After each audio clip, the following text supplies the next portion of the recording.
EPK capital प्रस्तुत करता है दैनिक संक्षिप्त 26 अगस्त 2025। नमस्कार सभी को, EPK कैपिटल के डेली ब्रीफ वीडियो में आपका स्वागत है। मैं आपकी होस्ट स्नेहा हूँ। इस श्रृंखला में हम आपको अपडेट करने और विश्व भर से आए वित्तीय समाचारों को समझाने का प्रयास करते हैं। तो बिना किसी देरी के चलिए शुरू करते हैं। आगे बढ़ने से पहले यह बताना ज़रूरी है कि यह रिपोर्ट केवल शैक्षिक और जानकारीपूर्ण उद्देश्यों के लिए है। यह वित्तीय सलाह नहीं है और यह किसी भी स्टॉक को खरीदने या बेचने की सिफारिश नहीं है।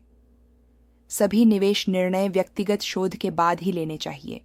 25 अगस्त 2025 का ट्रेडिंग सत्र दो बाजारों की कहानी के रूप में खुला, जिसमें वैश्विक वित्तीय केंद्रों में भावना में स्पष्ट भिन्नता देखी गई। अमेरिकी फेडरल रिजर्व द्वारा एक उदार संकेत से शुरू हुई आशावाद की लहर के साथ ही नई सप्ताह की शुरुआत में सतर्कता का माहौल बन गया। एशियाई बाजारों ने अपनी पहली प्रतिक्रिया का अवसर पाते ही तेजी दिखाई, उस रैली का अनुसरण करते हुए जिसने पिछले शुक्रवार को वॉल स्ट्रीट को ऊपर उठाया था। इस उत्साह को जेरोम पॉवेल के जैक्सन होल आर्थिक संगोष्ठी में दिए गए महत्वपूर्ण भाषण ने प्रज्वलित किया, जिसमें उन्होंने आगामी ब्याज दरों में कटौती की संभावना का संकेत दिया। हालांकि यह तेजी का रुख पश्चिमी बाजारों में पूरी तरह से नहीं दिख पाया। यूरोपीय सूचकांक दिन को व्यापक रूप से नकारात्मक क्षेत्र में समाप्त हुए, जबकि अमेरिकी बाजारों ने मिश्रित और हिचकिचाहट भरी प्रदर्शन दी।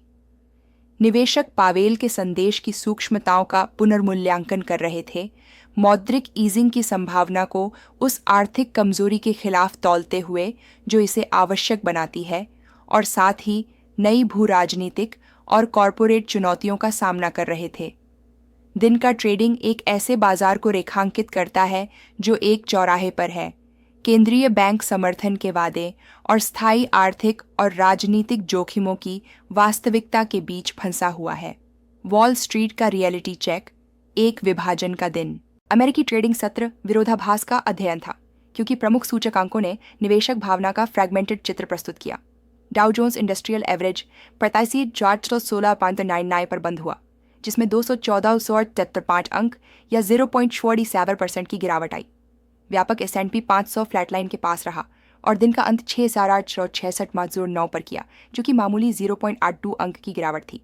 इसके विपरीत तकनीक केंद्रित नेस्डैक 100 सूचकांक अपनी ऊपर की ओर यात्रा जारी रखी, 13,821 अंक या 0.30% की बढ़त के साथ 23,561 से 30 पर बंद हुआ। इस विभाजित प्रदर्शन ने सतह के नीचे एक परिष्कृत रोटेशन को उजागर किया, क्योंकि निवेशकों ने फेडरल रिजर्व की संभावित नीति परिवर्तन के पूर्ण प्रभावों को समझा। वर्तमान में बाजार एक जटिल गतिशीलता का सामना कर रहा है, जहां वित्तीय संपत्तियों के लिए सकारात्मक समाचार सीधे अर्थव्यवस्था के नकारात्मक समाचार से जुड़ा हुआ है। नैस्डैक, जो लंबी अवधि के विकास स्टॉक्स से भारी भारित है, जिनके मूल्यांकन ब्याज दरों के प्रति अत्यधिक संवेदनशील हैं, बेहतर प्रदर्शन किया। फेड चेयर पॉवेल के भाषण ने स्पष्ट रूप से ब्याज दरों में कटौती की संभावना को मृदु श्रम बाजार और बेरोजगारी पर डाउनसाइड जोखिम से जोड़ा। प्रौद्योगिकी क्षेत्र में निवेशक समाधान पर ध्यान केंद्रित कर रहे थे, कम उधार लागत जो भविष्य की आय के वर्तमान मूल्य को बढ़ाते हैं। इसके विपरीत डाउ, जो अधिक चक्रीय और औद्योगिक कंपनियों से बना है, जिनकी किस्मत व्यापक आर्थिक चक्र से जुड़ी है, कमजोर प्रदर्शन किया। इन नामों में निवेशक समस्या पर ध्यान केंद्रित कर रहे थे, धीमी अर्थव्यवस्था जो सीधे वर्तमान आय और लाभ को नुकसान पहुंचा सकती है। यह भिन्नता एक ऐसे बाजार का संकेत देती है जो अधिक सूझबूझ वाला हो रहा है, उन कंपनियों को प्राथमिकता दे रहा है जिनकी विकास कथाएं कम आर्थिक चक्र पर निर्भर होने के रूप में देखी जाती हैं। क्षेत्र प्रदर्शन और प्रमुख चालकों दिन की ट्रेडिंग गतिविधि ने इस स्पष्ट रोटेशन को उजागर किया। स्वास्थ्य सेवा और उपभोक्ता आवश्यक वस्तुएं जैसे रक्षात्मक क्षेत्रों में गिरावट आई, जबकि प्रौद्योगिकी और विकास केंद्रित शेयरों ने स्थिरता दिखाई। नैस्डैक की मजबूती कई तकनीकी दिग्गजों में महत्वपूर्ण लाभ से प्रेरित थी, जिनमें एनवीडिया जो 2.77% बढ़ा, अल्फाबेट जो 2.20% चढ़ा और टेस्ला जिसने 1.59% जोड़ा। 10 दूसरी ओर डाउ जोन्स को स्वास्थ्य सेवा के दिग्गज मर्क एंड कोमासर में 2.42% की महत्वपूर्ण गिरावट और प्रॉक्टर एंड गैम्बल 8.56% और कोका कोला 8.2% जैसे उपभोक्ता आवश्यक वस्तुओं के मुख्य स्थिरता वाले शेयरों में नुकसान ने दबाव डाला। कई कॉरपोरेट कहानियों ने बाजार का ध्यान आकर्षित किया और महत्वपूर्ण मूल्य कार्रवाई को प्रेरित किया। करेक्ट डॉक्टर पेपर KDP पेय कंपनी बाजार में दिन का सबसे बड़ा नुकसान करने वालों में से एक थी, जिसके शेयर 11.3% गिर गए। यह तीव्र गिरावट JDE पीट्स कॉफी की डच मूल कंपनी को खरीदने के लिए लगभग 18 अरब डॉलर के सौदे की घोषणा के बाद आई। बाजार की कठोर प्रतिक्रिया ने निवेशकों की गहरी संदेह को दर्शाया कि इस अधिग्रहण का मूल्यांकन और उसके बाद संयुक्त इकाई को 2 अलग अलग अमेरिकी व्यापार वाली कंपनियों में विभाजित करने की योजना पर। इंटेल INTC सेमीकंडक्टर कंपनी के शेयरों में अस्थिर सत्र देखा गया। शुक्रवार को उस खबर के बाद कि अमेरिकी सरकार CHIPS अधिनियम फंडिंग के माध्यम से कंपनी में 10% हिस्सेदारी लेगी, शेयर में तेजी आई, लेकिन सोमवार को शुरुआत में बढ़त के बाद रुख पलटते हुए 1% गिर गए। राष्ट्रपति डोनाल्ड ट्रंप ने इस समझौते की सार्वजनिक रूप से प्रशंसा की थी। इसे अमेरिका के लिए एक महान सौदा कहा। स्टॉक की दिशा में बदलाव यह संकेत देता है कि प्रारंभिक उत्साह अब सरकार की भागीदारी के दीर्घकालिक प्रभावों का अधिक सतर्क आकलन करने की ओर बढ़ गया है, और यह कि क्या यह मूल रूप से इंटेल के प्रतिस्पर्धात्मक परिदृश्य को बदल सकता है। फर्नीचर स्टॉक्स दबाव में। राजनीतिक भाषण सीधे ही फर्नीचर क्षेत्र के बाजार नुकसान में बदल गया। रिटेलर्स जैसे RH, वेफेयर W और विलियम्स सोनोमा WSM के शेयर प्री मार्केट और नियमित ट्रेडिंग में तेजी से गिर गए। यह बिकवाली राष्ट्रपति ट्रंप के सोशल मीडिया पोस्ट का सीधा जवाब थी, जिसमें उन्होंने अमेरिका में आने वाले फर्नीचर पर प्रमुख टैरिफ जांच की घोषणा की थी। यह घटना दर्शाती है कि वर्तमान माहौल में राजनीतिक हेडलाइन जोखिम एक शक्तिशाली क्षेत्र विशिष्ट उत्प्रेरक के रूप में कार्य कर सकता है, जो व्यापक बाजार भावना को पार कर सकता है और निवेशकों को आयात निर्भर उद्योगों के लिए उच्च जोखिम प्रीमियम मूल्यांकन करने पर मजबूर कर सकता है। मैक्रो राजनीतिक केंद्र। फेड और व्हाइट हाउस का विश्लेषण। बाजार की दिशा वर्तमान में 2 शक्तिशाली और अक्सर टकराने वाली ताकतों द्वारा निर्धारित की जा रही है: फेडरल रिजर्व की मौद्रिक नीति और व्हाइट हाउस की व्यापार नीति। 25 अगस्त की घटनाएं सीधे निवेशकों के उन संकेतों को समझने का प्रयास थीं जो दोनों से निकल रहे थे। पावेल के दयालु मोड़ का विश्लेषण जैक्सन होल सम्मेलन में फेडरल रिजर्व के चेयरमैन जेरोम पॉवेल ने एक भाषण दिया जिसने बाजार की अपेक्षाओं को बदल दिया। वह महत्वपूर्ण वाक्यांश कि खतरे बदल सकते हैं, इसीलिए नीति में समायोजन की आवश्यकता हो सकती है, को व्यापारियों ने स्पष्ट संकेत के रूप में समझा कि सितंबर की बैठक के लिए फेड द्वारा ब्याज दर में कटौती की जा सकती है। इस व्याख्या ने तुरंत और निर्णायक रूप से प्रतिक्रिया दी। CME फेड वॉच टूल द्वारा मापी गई सितंबर में कटौती की बाजार इमल्ड संभावना 75% से बढ़कर 90% हो गई। इस दयालु झुकाव ने शुक्रवार को जोखिम वाले परिसंपत्तियों में आशावाद की लहर दौड़ा दी, जिससे सोमवार के वैश्विक व्यापार का मंच तैयार हो गया। हालांकि पॉवेल की टिप्पणियों का अधिक ध्यान से अध्ययन करने पर एक अधिक सूक्ष्म स्थिति का पता चलता है। उन्होंने अपनी दयालु झुकाव को एक कठोर चेतावनी के साथ संतुलित करने का प्रयास किया, यह दोहराते हुए कि मुद्रास्फीति अभी भी एक महत्वपूर्ण चिंता का विषय है, विशेष रूप से अमेरिकी टैरिफ से उत्पन्न कीमत दबावों को देखते हुए। फेड में इस आंतरिक संघर्ष का संकेत जुलाई FOMC बैठक के मिनटों में भी था, जिन्हें पिछले सप्ताह जारी किया गया था, और उन्होंने अधिक कठोर स्वर अपनाया, जिससे नीति निर्माताओं के बीच आगे के रास्ते को लेकर विभाजन का संकेत मिलता है। इस अंतर्निहित तनाव ने सोमवार को बाजार के अधिक मृदु और सतर्क स्वर को समझाने में मदद की, क्योंकि प्रारंभिक उत्साह के बाद यह एहसास हुआ कि भविष्य में ब्याज दरों में कटौती का आकार और समय बहुत दूर की बात है। ट्रंप का द्विपक्षीय प्रभाव साथ ही व्हाइट हाउस बाजारों पर अपने प्रभाव को सीधे फेडरल रिजर्व पर दबाव डालने और व्यापार नीति के रणनीतिक उपयोग के माध्यम से बनाए रखता है। 1. फेड पर दबाव। राष्ट्रपति ट्रंप ने केंद्रीय बैंक के निर्णयों को प्रभावित करने के लिए अपनी सार्वजनिक अभियान जारी रखी है।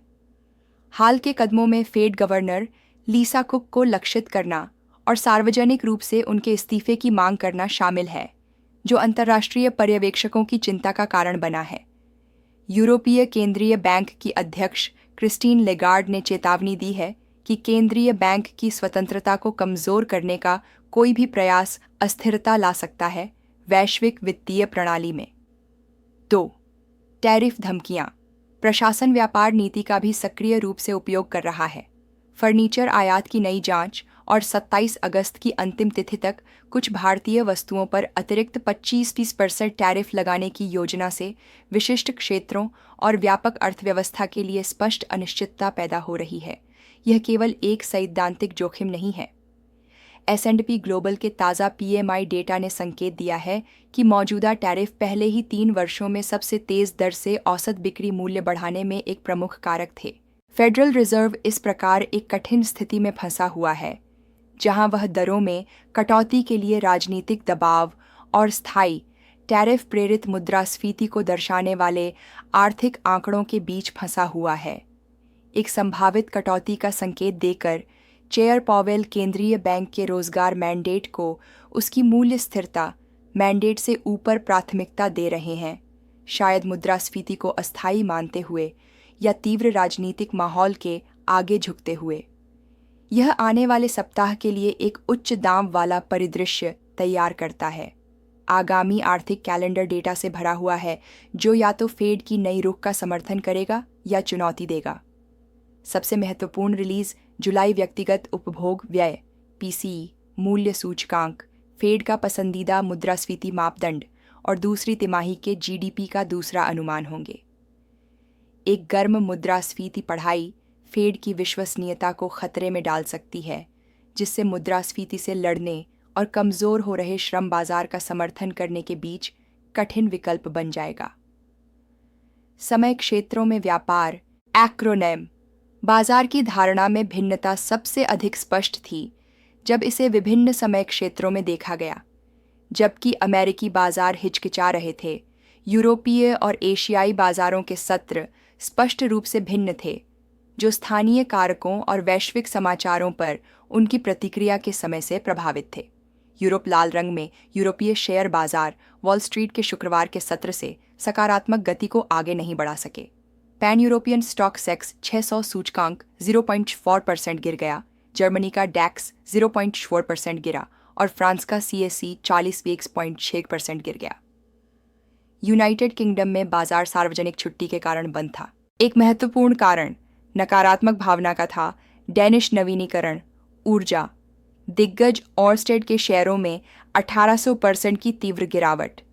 बिक्री का कारण ये खबर थी कि अमेरिकी अधिकारियों ने कंपनी को रोड आइलैंड के तट पर एक बड़े ऑफशोर विंड प्रोजेक्ट पर काम रोकने का आदेश दिया है। इस एक ही कॉरपोरेट खबर ने पूरे नवीनीकरण ऊर्जा क्षेत्र पर छाया डाल दी और व्यापक बाजार गिरावट में योगदान दिया। यूरोपीय शेयरों में गिरावट उस समय हुई जब बेहतर अपेक्षा जर्मन इफो बिजनेस क्लाइमेट इंडेक्स जारी किया गया, जिसने 8वें महीने लगातार भावना में वृद्धि दिखाई। इसका मतलब है कि ऑनरस्टेड से नकारात्मक कंपनी विशिष्ट खबरें, साथ ही फेड के संदेश का व्यापक पुनर्मूल्यांकन इतनी शक्तिशाली थीं कि सकारात्मक स्थानीय आर्थिक डेटा को ओवरशैडो कर सकें। एशिया का तेजी से पकड़ इसके विपरीत एशियाई बाजारों ने मजबूत लाभ दर्ज किए, क्योंकि उन्होंने सप्ताह की शुरुआत की, जो चेयर पावेल के दुविधापूर्ण भाषण पर पहली क्षेत्रीय प्रतिक्रिया थी। हांगकांग। हांग सेंग सूचकांक एक उल्लेखनीय प्रदर्शन करता रहा, जो 1.94% की तेजी के साथ 25,819.91 पर बंद हुआ। यह रैली व्यापक थी, जिसमें टेक्नोलॉजी दिग्गजों ने नेतृत्व किया। टेंसेंट होल्डिंग्स ने 2.42% की बढ़त हासिल की और हांगकांग एक्सचेंजेस और क्लियरिंग 3.33% बढ़ा। बाजार की धारणा को बीजिंग से अतिरिक्त आर्थिक प्रोत्साहन उपायों की निरंतर उम्मीदों ने भी मजबूत किया। जापान। टोक्यो में निक्केई 225 सूचकांक बढ़ा, 0.41% की बढ़त के साथ बाजार 867 पर बंद हुआ। भारतीय शेयरों ने क्षेत्रीय रैली में भाग लिया। BSI सेंसेक्स 0.04% की बढ़त के साथ 81,791 पर समाप्त हुआ, जबकि निफ्टी 50 सूचकांक 0.09% बढ़कर 24,967 पॉइंट्स हो गया। यह प्रगति निर्णायक रूप से सूचना प्रौद्योगिकी क्षेत्र द्वारा की गई, जिनकी कंपनियां अमेरिकी आर्थिक भावना और ब्याज दर की अपेक्षाओं के प्रति अत्यधिक संवेदनशील हैं। शीर्ष सॉफ्टवेयर निर्यातक इन्फोसिस और Tata consultancy services TCS Nifty 50 पर अग्रणी लाभार्थियों में से थे, जिन्होंने क्रमशः 3.8% और 2.88% की बढ़त हासिल की। एशियाई और पश्चिमी बाजारों के बीच स्पष्ट रूप से भिन्न प्रदर्शन एक भावनात्मक देरी को उजागर करता है। सोमवार को एशियाई बाजार शुक्रवार के अमेरिकी समाचार पर सकारात्मक प्रतिक्रिया दे रहे थे। जब यूरोपीय और अमेरिकी बाजार खुले तो उन्होंने उस खबर को पहले ही मूल्यांकित कर लिया था और अगली चिंताओं की ओर बढ़ रहे थे, जिनमें आगामी आर्थिक डेटा और नई राजनीतिक जोखिम शामिल हैं। यह दर्शाता है कि वैश्विक बाजार, हालांकि परस्पर जुड़े हुए हैं, पूरी तरह से समकालिक नहीं हैं और पश्चिम में सावधानीपूर्ण स्वर उस दिशा में एक अग्रणी संकेतक के रूप में कार्य कर सकता है कि एशियाई बाजार अगली सत्र में कैसे व्यापार कर सकते हैं। क्रिप्टो का जंगली दौर, ऐतिहासिक उच्चताएं और व्हेल डंप क्रिप्टो करेंसी बाजार ने अत्यधिक अस्थिरता का अनुभव किया, जिसमें एक उत्साही रिकॉर्ड ब्रेकिंग रैली के बाद अचानक और तीव्र उलटफेर हुआ। एथेरियम का रिकॉर्ड और उलटफेर एथेरियम ETH दिन का मुख्य आयोजन था, जिसने सोमवार को $4,030 के नए रिकॉर्ड उच्चतम स्तर को छुआ। इस शक्तिशाली रैली का मुख्य कारण वही मैक्रो इकोनॉमिक ड्राइवर था जिसने वैश्विक जोखिम संपत्तियों को ऊपर उठाया। आशावाद की संभावित फेड रेट कट वित्तीय प्रणाली में अधिक तरलता लाएगा और निवेशकों की सट्टा संपत्तियों के प्रति रुचि बढ़ाएगा। हालांकि जश्न क्षणिक था। अपने शिखर पर पहुंचने के बाद एथेरियम का मूल्य तेजी से उलट गया। दिन के अंत तक टोकन अपने रिकॉर्ड उच्च से लगभग 4% से 6% नीचे ट्रेड कर रहा था, जिससे इसकी पहले की गई महत्वपूर्ण लाभांश की एक बड़ी हिस्सेदारी मिट गई। बिटकॉइन व्हेल इवेंट एक्रोनिम बाजार व्यापी मंदी का कारण एक बड़े बिटकॉइन BTC धारक, जिसे सामान्यतः व्हेल कहा जाता है, द्वारा एक विशाल बिक्री आदेश प्रतीत होता है। ऑन चेन डेटा देखने वालों ने इस इकाई को 24,000 BTC का पर्याप्त शेष राशि बेचते देखा, जिसने बाजार में झटके का माहौल बना दिया और बिक्री की श्रृंखला शुरू हो गई। इस घटना के बाद बिटकॉइन का मूल्य, जो पॉवेल के भाषण के बाद $117,000 से ऊपर पहुंच गया था, गिरकर $112,000 से नीचे आ गया। इस बिक्री का प्रभाव व्यापक था। बिटकॉइन का मूल्य उसकी 50 दिन की मूविंग एवरेज से नीचे गिर गया, जो तकनीकी स्तर व्यापारी अक्सर मंदी का संकेत मानते हैं। नकारात्मक भावना क्रिप्टो संबंधित शेयरों में भी फैल गई, जैसे कॉइनबेस, कोइन और माइक्रो स्ट्रैटेजी MSTR के शेयर भी गिर गए। समग्र बाजार का मूड ठंडा हो गया, जैसा कि crypto fear and grade index में देखा गया, जो 47 के सामान्य स्तर पर गिर गया। यह हालिया मूल्य कार्रवाई क्रिप्टो करेंसी पारिस्थितिकी तंत्र के भीतर एक विकसित हो रहे गतिशीलता को उजागर करती है। बिटकॉइन की अस्थिरता धीरे धीरे कम हो रही है, जिससे यह अधिक पारंपरिक मैक्रो संपत्ति की तरह व्यवहार करने लगा है, जबकि उच्च रिटर्न और अस्थिरता की खोज में सट्टेबाजी पूंजी ने बढ़ते हुए ईथेरियम और अन्य ओल्ट कॉइन की ओर रुख किया है। एक नई बाजार संरचना बनती दिखाई दे रही है, जहां बिटकॉइन को डिजिटल सोना के रूप में देखा जा रहा है, जो पारिस्थितिकी तंत्र के लिए एक स्थिर आधार का काम करता है और संस्थागत तथा दीर्घकालिक पूंजी को आकर्षित कर रहा है। इस बीच ईथेरियम उच्च बीटा जोखिम परक उपकरण के रूप में कार्य करता है। इसका अर्थ है कि जब जोखिम परक समय में पूंजी अधिकतर ईथेरियम में प्रवाहित हो सकती है, तो बिटकॉइन बाजार में प्रणालीगत घटनाएं, जैसे कि एक बड़े व्हेल विक्रय, अभी भी गुरुत्वाकर्षण बल के रूप में कार्य कर सकती हैं, जो पूरे क्रिप्टो क्षेत्र को नीचे खींच सकती हैं। अंतिम शब्द, आगामी सप्ताह का नेविगेशन। 25 अगस्त को ट्रेडिंग सत्र एक महत्वपूर्ण मोड़ के रूप में रहा। फेडरल रिजर्व के उदार संकेत के बाद शुरू हुई शुरुआती उत्साह को अब अधिक गंभीर आर्थिक जोखिमों और उभरती राजनीतिक खतरों के आकलन ने कम कर दिया है। संपत्ति वर्गों, क्षेत्रों और भौगोलिक क्षेत्रों में देखी गई भिन्नताएं एक ऐसी बाजार की तस्वीर पेश करती हैं जो गहरी अनिश्चितता में है और अपने अगले बड़े उत्प्रेरक की खोज में सक्रिय रूप से लगी हुई है।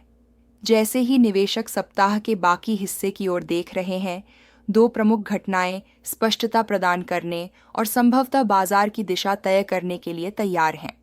पीसी यूडेस मुद्रास्फीति डेटा। शुक्रवार को व्यक्तिगत खपत व्यय मूल्य सूचकांक का प्रकाशन इस सप्ताह का सबसे महत्वपूर्ण आर्थिक डेटा बिंदु है। इस रिपोर्ट में स्थायी मुद्रास्फीति दबाव के संकेतों के लिए जांच की जाएगी। अपेक्षा से कम पढ़ाई फेड को सितंबर में दर में कटौती करने की अनुमति दे सकती है, जिससे जोखिम संपत्तियों में फिर से वृद्धि हो सकती है। इसके विपरीत उच्च मुद्रास्फीति संख्या फेड को अत्यंत कठिन स्थिति में डाल देगी, जिससे उसे अपने दोहरे दायित्वों के बीच चयन करना पड़ेगा और बाजार में महत्वपूर्ण उतार चढ़ाव की संभावना बढ़ जाएगी। 2. एनवीडीए आय। बुधवार को बाजार बंद होने के बाद जारी होने के लिए निर्धारित एनवीडिया की तिमाही आय रिपोर्ट ने एकल शेयर घटना से परे जाकर पूरे एआई संचालित बाजार रैली पर जनमत संग्रह का रूप ले लिया है। एनवीडिया के प्रमुख सूचकांकों में महत्वपूर्ण वजन को देखते हुए इसके परिणाम और अधिक महत्वपूर्ण इसकी आगे की मार्गदर्शन बहुत महत्वपूर्ण होंगे। निवेशक कंपनी की टिप्पणी पर गहन ध्यान केंद्रित करेंगे, जिसमें लाभ मार्जिन, डेटा केंद्र ग्राहकों से मांग और चीन में बिक्री के दृष्टिकोण शामिल हैं। यह रिपोर्ट या तो उस तेजी वाली कथा को फिर से स्थापित कर सकती है जिसने टेक सेक्टर को प्रेरित किया है, या फिर संदेह की नई लहर ला सकती है जो बाजार के नेतृत्व को चुनौती दे सकती है। और यह था इस वीडियो के लिए हमारा सब कुछ। हमें उम्मीद है कि यह वीडियो आपके लिए जानकारीपूर्ण था। यदि आपको यह अच्छा लगा हो तो कृपया इस वीडियो को लाइक और शेयर करें। साथ ही ऐसी शानदार दैनिक सामग्री के लिए हमारे चैनल को सब्सक्राइब करना न भूलें। यदि आप हिंदी में वीडियो देखना चाहते हैं तो आप ईपीके कैपिटल के हिंदी चैनल को भी सब्सक्राइब कर सकते हैं। आप हमें इंस्टाग्राम और ट्विटर पर भी फॉलो कर सकते हैं। विवरण में जानकारी दी गई है। अधिक जानकारी या अपनी व्यक्तिगत वित्तीय सलाह के लिए कृपया विवरण में दी गई जानकारी पर हमसे संपर्क करें। मैं आपको अगले वीडियो में मिलूंगा। देखने के लिए धन्यवाद।